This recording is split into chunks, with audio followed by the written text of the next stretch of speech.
오늘 성경은 그리스도인의 궁극적인 미래에 대해서 가르칩니다. 그리스도인의 소망에 대한 성경의 가르침이 중요한 이유는 우리가 미래에 대해서 믿는 바는 현재 여러분이 어떻게 살아가는지에 영향을 미치기 때문에 그렇습니다. 더 나아가서 누구나 맞이하게 될 인생의 죽음에 대해서 우리가 성도로서 어떻게 직면하고 대처해야 할 것인가에 대한 능력을 우리에게 제공해 주기 때문에 소망에 관한 성경의 가르침은 너무나도 중요합니다. 다시 말해서 장차 일어날 일에 대해 잘 알도록 사도 바울이 오늘 본문에서도 권면하는 이유는 성도 여러분이 소망을 가진 사람으로서 복되게 살아가기를 원하기 때문이라고 보죠. 사도 바울은 13절에서 이렇게 권면합니다. 형제자매 여러분, 우리는 여러분이 잠든 사람의 문제를 모르고 지내는 것을 원하지 않습니다. 여러분은 소망을 가지지 못한 다른 사람들과 같이 슬퍼하지 않아야 할 것입니다. 그리스도인은 독특한 사람이죠.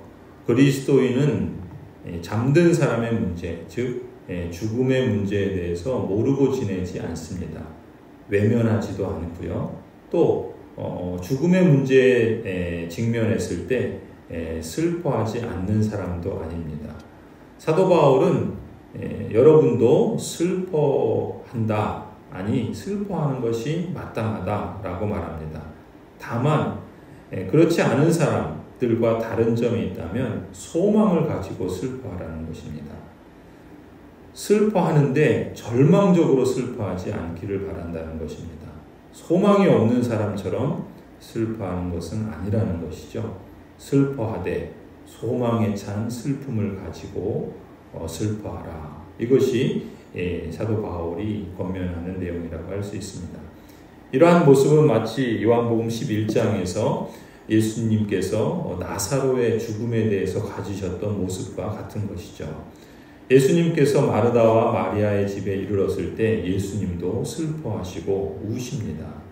죽음을 맞이한 모든 인생에 갖는 그러한 모습을 예수님도 그렇게 함께 우심으로 표현해 주셨던 것이죠. 그러나 예수님은 소망이 없는 자와 같은 그러한 모습이 아니라 오히려 예수님께서 마르다에게 이렇게 말씀하시죠. 나는 부활이요 생명이니 나를 믿는 사람은 죽어도 살고 살아서 나를 믿는 사람은 영원히 죽지 아니할 것이다. 이것이 그리스도인의 다른 모습이라고 할 수 있습니다.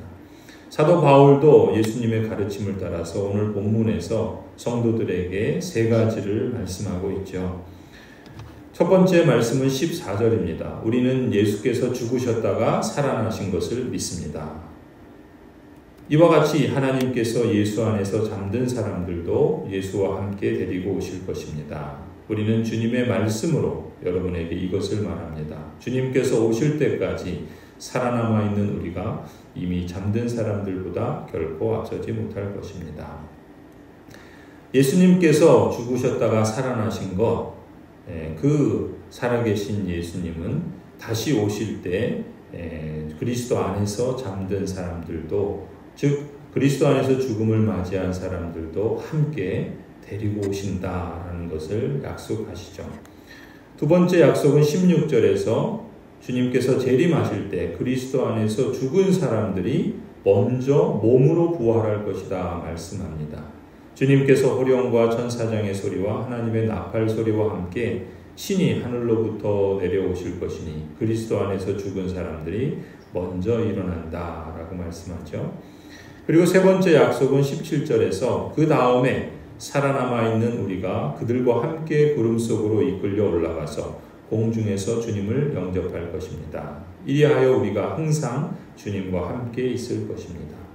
예수 그리스도께서 재림하실 때 이 땅에 살아있는 신자들은 그리스도 안에서 죽은 사람들과 영광 가운데 다시 만나게 될 것이고, 그리고 모두가 함께 영원한 하나님의 나라 새 하늘과 새 땅에서 주님과 함께 살게 되리라 약속하고 있죠.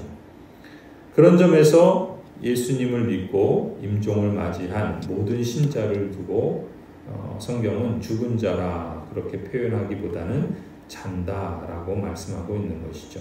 왜냐하면 오늘 말씀이 약속하는 것처럼 마치 잠자다가 깨어나는 것처럼 몸으로 다시 살아나서 만나고 영원히 함께 살게 될 때가 있기 때문에 그렇습니다. 이것이 바로 기독교 신앙이 가진 특별한 가치이고 소망에 관한 미래에 관한 성경의 가르침을 믿고 있는 성도의 그러한 다른 안목인 것이죠. 여러분 모두가 성경이 알려주고 우리에게 말씀해 주시는 하나님의 이 약속을 마음에 늘 새겨두시기를 바랍니다. 그러한 말씀의 기초에서 18절 말씀처럼 그러므로 여러분은 이 말씀으로 서로를 위로하십시오.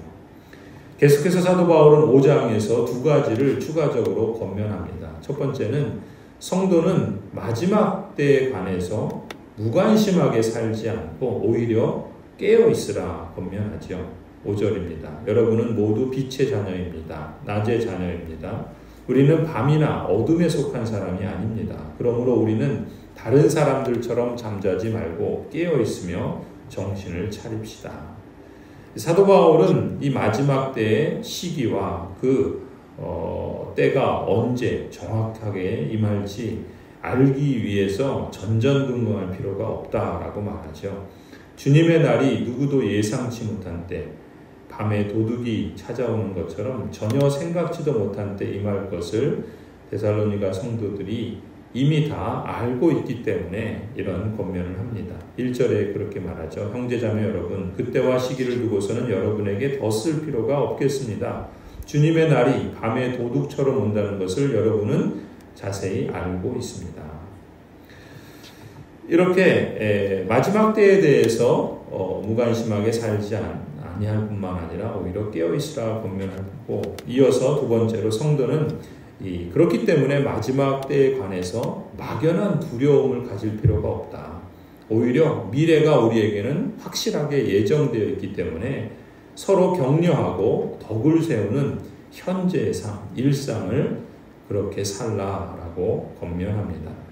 하나님께서 9절입니다. 하나님께서는 우리를 진노하심에 이르도록 정하여 놓으신 것이 아니라 우리 주 예수 그리스도로 말미암아 구원을 얻도록 정하여 놓으셨습니다.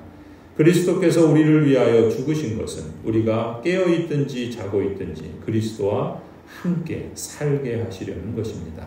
그러므로 여러분은 지금도 그렇게 하는 것과 같이 서로 격려하고 서로 덕을 세우십시오.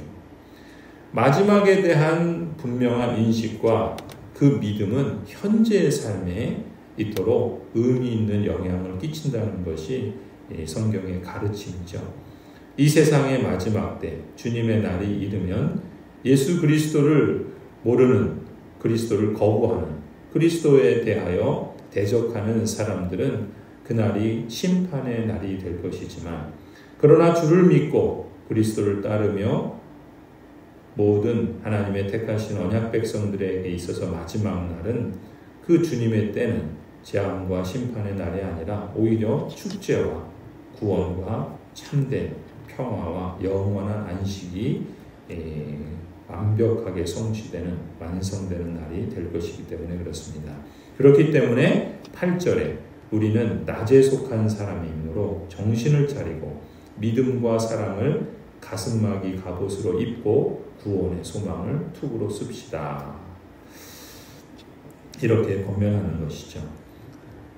마지막 날에 대한 이러한 하나님의 말씀은 현재를 살아가는 우리의 삶에 믿음으로, 그리고 소망으로, 그리고 사랑으로, 이 믿음과 소망과 사랑은 영원히 있을 것인데, 이것으로 우리가 무장하고 세상의 유혹이나 시험이나 도전이나 여러 악이나 환난에 대해서 견디며 인내하며 또 싸워 이겨낼 뿐만 아니라 주님 오실 그날을 이러한 믿음과 소망과 사랑으로 준비하는 그러한 성도로서 일상을 살아가야 할 것을 우리에게 말씀하고 있죠. 소망을 가진 사람으로서 성도 여러분 모두가 이 땅의 삶을 복되게 살아갈 수 있기를 간절히 축원합니다.